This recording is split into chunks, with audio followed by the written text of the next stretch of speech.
Audio book वाङ्मय 53। धर्म तत्व का दर्शन और मर्म। Chapter 1 part 45। संवेदना को परिष्कृत करने वाली विद्या है धर्म। पुरुषार्थ चातुष्टय में सर्वाधिक प्रधान पुरुषार्थ जो मोक्ष प्राप्ति का साधन बताया गया है धर्म है। धर्म शब्द की व्याख्या कई प्रकार से की जा सकती है। पहले शास्त्रों का प्रसंग लें, फिर आधुनिक चिंतन के परिप्रेक्ष्य में सोचें कि यह धर्म है क्या। क्या यह वही धर्म है जिसके नाम पर निष्ठुर लोग एक दूसरे को मारते, परस्पर विद्वेष फैलाते नजर आते हैं? क्या धर्म उसे कहते हैं जिसमें बहिरंग का कर्मकांड, वेश विन्यास ही प्रमुख होता है एवं आचरण, व्यक्तित्व परिष्कार की कोई आवश्यकता नहीं होती? क्या धर्म वह है जो व्यक्ति के अनैतिक आचरण की प्रेरणा देता है, वह इसके लिए साक्षियां भगवत सत्ता की देता है? क्या विशिष्ट पूजा गृह में जाकर वैसा व्यवहार करना व मुंह चला लेना यही धर्म है? कर्म को प्रधानता न देते हुए समाज पर भारभूत बनकर अकर्मण्य बनते चले जाना ही क्या धर्म है? ये सारे प्रश्न उत्तर मांगते हैं, क्योंकि धर्म शब्द को जितना अधिक तोड़ा मरोड़ा व उसका दुरुपयोग किया गया है, उतना संभवतः और किसी के साथ नहीं हुआ।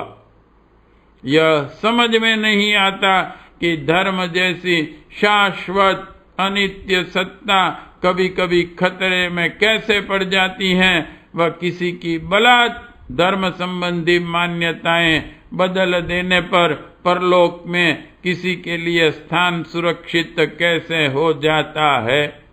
इन सब का स्पष्टीकरण देने के लिए हमें धर्म के वास्तविक स्वरूप को भारतीय संस्कृति के परिप्रेक्ष्य में समझना होगा। गीता भाष्य में आद्य शंकराचार्य जी कहते हैं, जो इस जगत की स्थिति का कारण एवं प्राणियों के अभ्युदय और मोक्ष का साक्षात हेतु है। श्रेय के अभिलाषी ब्राह्मणादि वर्ण और आश्रम वाले लोग जिसका आचरण करते हैं उसका नाम धर्म है।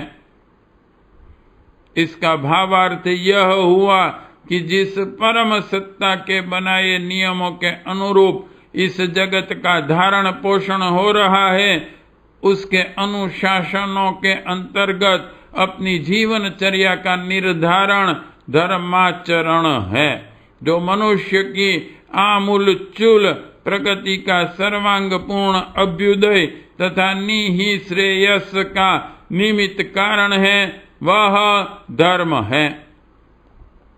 प्रकृति के विश्व ब्रह्मांड के दायरे में रहकर सदाचरण द्वारा की गई प्रगति अभ्युदय कहलाती है, तथा ब्रह्म की निहिसीम सुखानुभूति को प्रकृति की सीमा से परे प्राप्त होने वाली आत्मिक प्रगति को निहित श्रेयस कहते हैं। श्रेय पथ पर चलने वाले श्रेष्ठ चिंतन कर तदनुरूप तदनुसार आचरण करने वाले ब्रह्मनिष्ठों के बताए पथ पर चलना धर्म है। वस्तुतः आचरण में नीतिमत्ता को उतारने की प्रेरणा देने वाला कारण तत्व धर्म है, जो व्यक्ति को, समाज को, जन सामान्य को धारण करे उसे धर्म कहते हैं। धर्म शब्द के मुख्य अर्थ 3 हैं: धारण करने वाला, पालन पोषण करने वाला, अवलंबन देने वाला। किन्हें धारण करने वाला, किन्हें संरक्षण देने वाला? संपूर्ण जगत को, यहाँ रहने वाले जीवधारियों को। इस प्रकार सारी विश्व मानवता के लिए धर्म एक ही हुआ, जिसके मार्गदर्शन संरक्षण में, जिसके छाया तले सभी प्रकार की विचारधाराएं समान रूप से पोषण पाती रहे, पारस्परिक कोई विग्रह न हो, वह धर्म शाश्वत है, वह एक ही है। देव संस्कृति इस संबंध में हमारा मार्गदर्शन आज की सांप्रदायिक विद्वेष भरी परिस्थितियों में समुचित रीति नीति से करती हुई कहती है कि वही धर्म कहलाने योग्य है जो सहिष्णु हो, जिसकी मर्यादा अनुशासन का अवलंबन सब लें, जो नीतिमत्ता पर आधारित हो तथा जो सबको समान संरक्षण उत्पन्न करता हो। इस प्रकार धारयते लोकम इति धर्मः की उक्ति पर आज की परिस्थितियों में कौन सा ऐसा धर्म है, इसका निर्णय आसानी से किया जा सकता है। वह तदनुसार मानव धर्म का निर्धारण मानव मात्र के लिए किया जा सकता है। धर्म की परिभाषा बड़े विराट और व्यापक रूप में समझी जानी चाहिए, क्योंकि इसी पर समग्र विश्व मानवता की आचार संहिता अवलंबित है। धर्म व संप्रदाय में अंतर है। धर्म एक शाश्वत नीति दर्शन का नाम है, जो मूलतः संवेदना की धुरी पर जन्म लेता है, जबकि संप्रदाय एक मान्यता विशेष का, एक मार्ग का नाम है, जिसे मानते हुए, जिसका अवलंबन लेते हुए व्यक्ति एक चरम लक्ष्य को प्राप्त होता है। देव संस्कृति में धर्म को इसी अर्थ में लिया जाता है। यही कारण है कि इसके गर्भ में सभी मत संप्रदाय, मतांतर, मान्यताएं पनपते और विकसित होते चले गए हैं। धर्म का प्रथम अंग है नीति विज्ञान। नैतिकता पर आधारित एक ऐसा अनुशासन जो व्यक्ति की चेतना में संवेदना को जन्म दें, उसे अंकुरित पोषित होने हेतु समुचित वातावरण प्रदान करें। सच्चा धर्म वही है जो व्यक्ति को नैतिकता के अनुशासन में बांधता है। आर ऑस्बॉर्न अपनी पुस्तक ह्यूमैनिज्म एंड मॉरल थ्योरी में कहते हैं कि विभिन्न संप्रदायों में मान्यताओं संबंधी मतभेद हो सकते हैं, किंतु नैतिक विचारों के संबंध में सभी में एकता है। Ralph peri the humanity of man में कहते हैं कि धर्म की आवश्यकता मानव का गौरव व उसके आचरण की श्रेष्ठता बनाए रखने में है। नियमबद्ध, अनुशासित, संयम पूर्ण जीवन की समृद्ध व्यक्तित्व बनाया है, वही कार्य धर्माचरण से ही संभव होता है। संभवतः इसी कारण ऋषियों ने कहा, धर्मान्न प्रमदितव्यम, अर्थात धर्म में प्रमाद या असावधानी नहीं बरतनी चाहिए।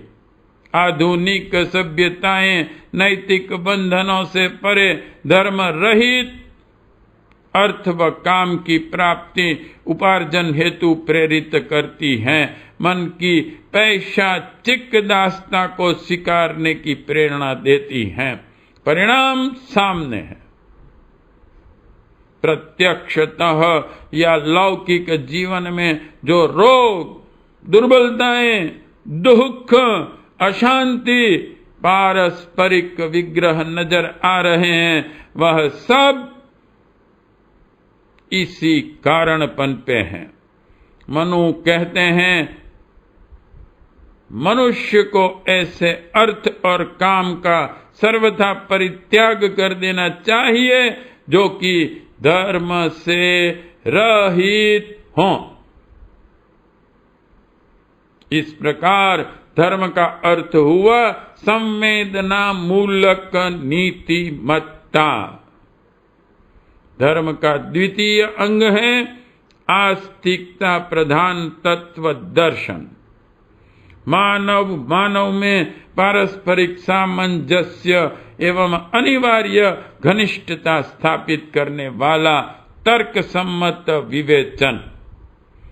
आर आस्गोली ने अपनी पुस्तक साइकोसिंथेसिस में धर्म के इस पहलू को मानवीय अति चेतन के एक अनिवार्य गुण के रूप में प्रतिपादित करते हुए कहा है कि यहीं से मनुष्य को ऊंचा उठाने वाली, दुर्बलताओं से मुक्ति दिलाने वाली श्रेष्ठ व उदात्त भावनाओं का उदय होता है।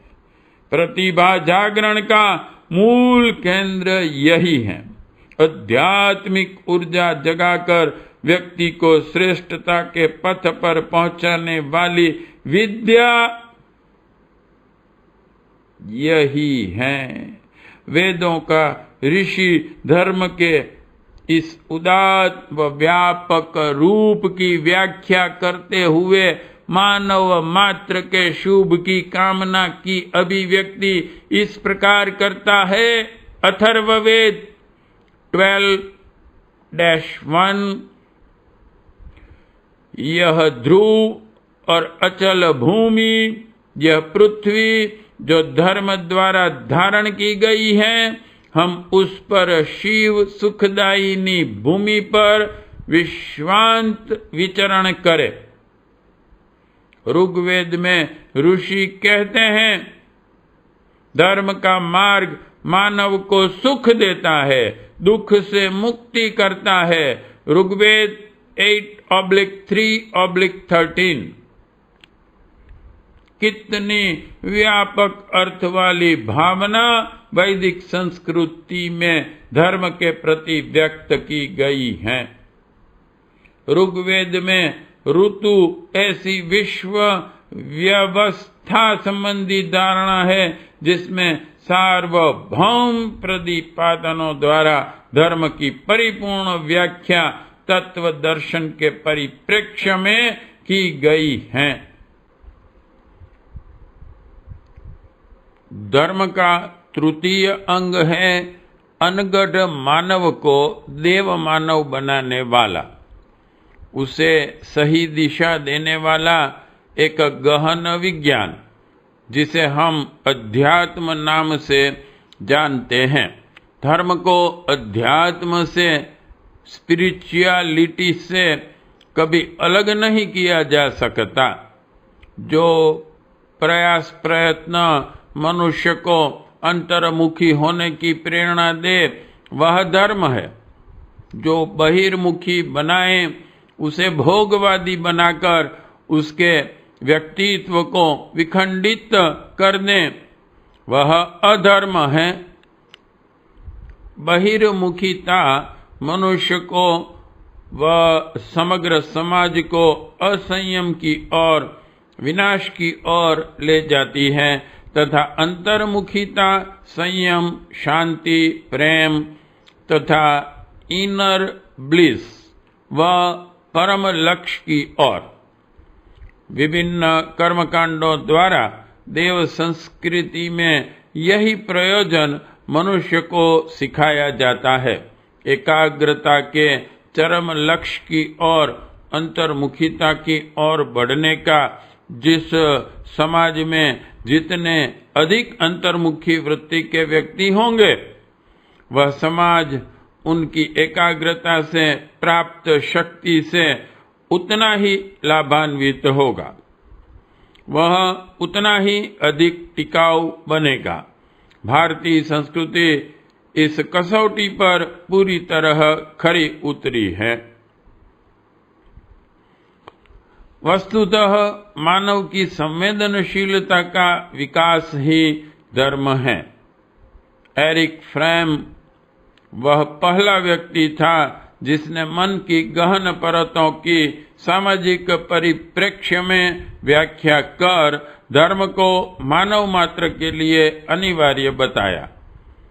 इसके लिए उसने धर्म की व्याख्या की, मानवीय क्षमताओं के जागरण की, उसके समुन्नत व्यक्तित्व परिष्कार की विद्या के रूप में into bracket man and society in Erich Fromm dash Aditi Chaudhary dash पृष्ठ 183।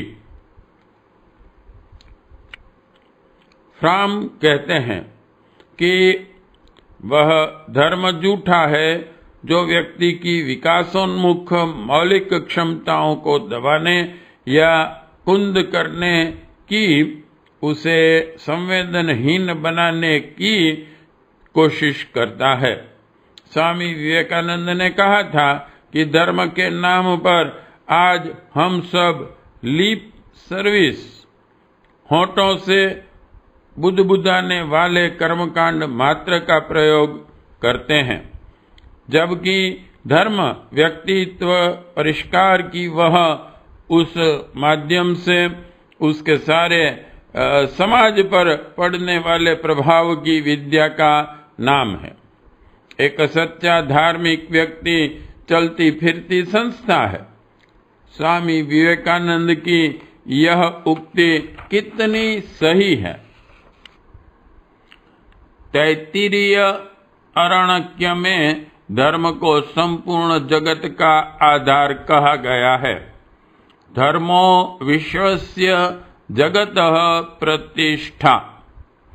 सारा समाज इसी अनुशासन पर टिका हुआ है।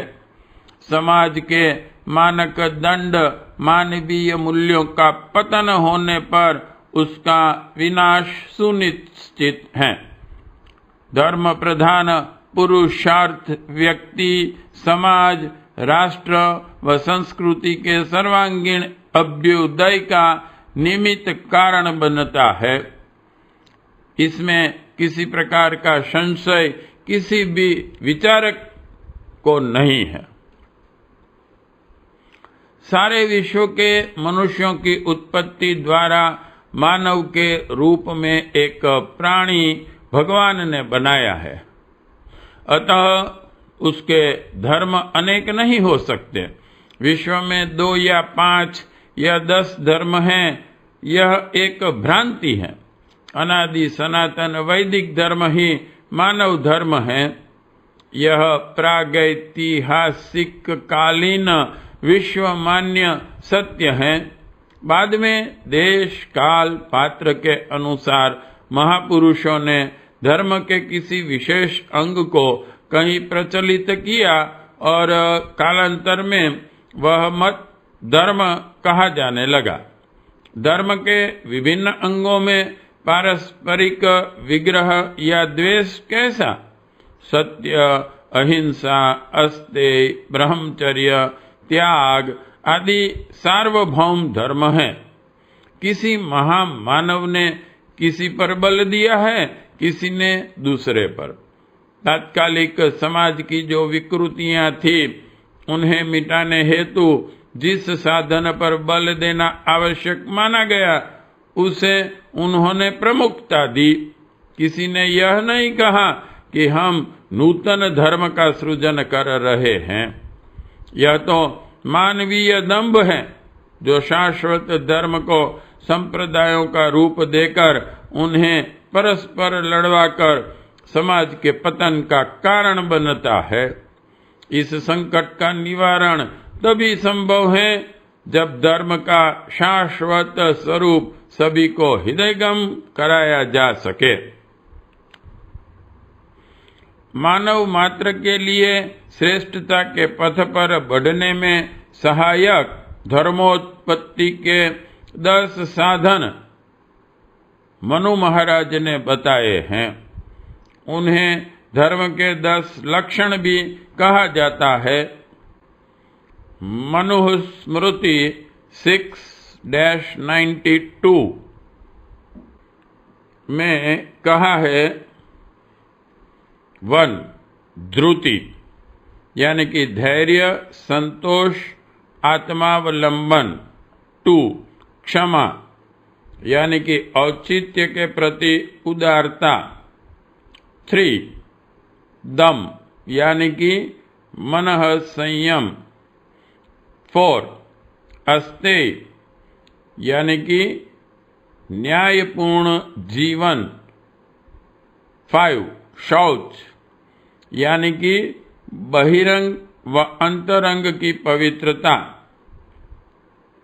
6 इंद्रिय निग्रह यानी कि विषयों के अधोगामी प्रवाह को रोकना। 7 धी यानी कि विवेक बुद्धि।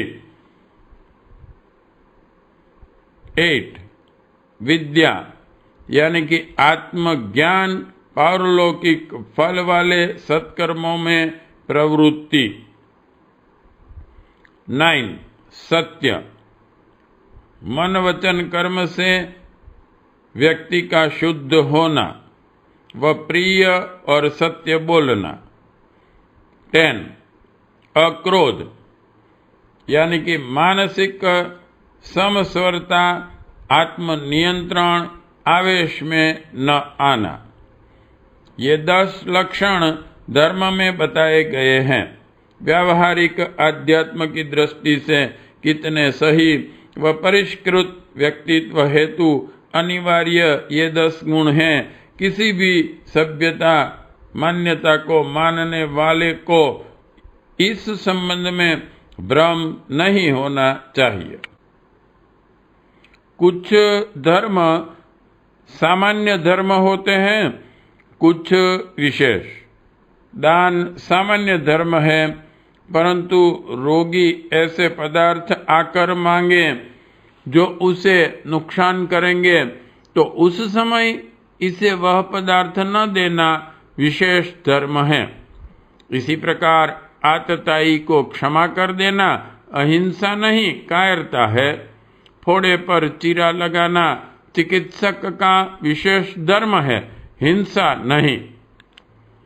इस प्रकार धर्म सदैव देश, काल, परिस्थिति व औचित्य के साथ देखकर उसका निर्धारण किया जाना चाहिए। आप धर्म केवल आपत्तिकाल तक के लिए होते हैं और वह भी उतने ही अंश जितने अंश में आपत्तिकाल चल रहा हो। मरणासन्न रोगी को वैद्य ने लहसुन दे दिया तो जरूरी नहीं कि अच्छा होने पर भी लहसुन उसका खाद्य हो जाए। युग धर्म वह है जो उस समय काल के लिए किया जाने योग्य कर्तव्य है। स्वतंत्रता संग्राम में देश के लिए लड़ना युग धर्म था, तो आज देव संस्कृति का तत्वज्ञान घर घर पहुंचाना, आस्था संकट से जूझना, पीड़ित मानवता की सेवा युग धर्म है।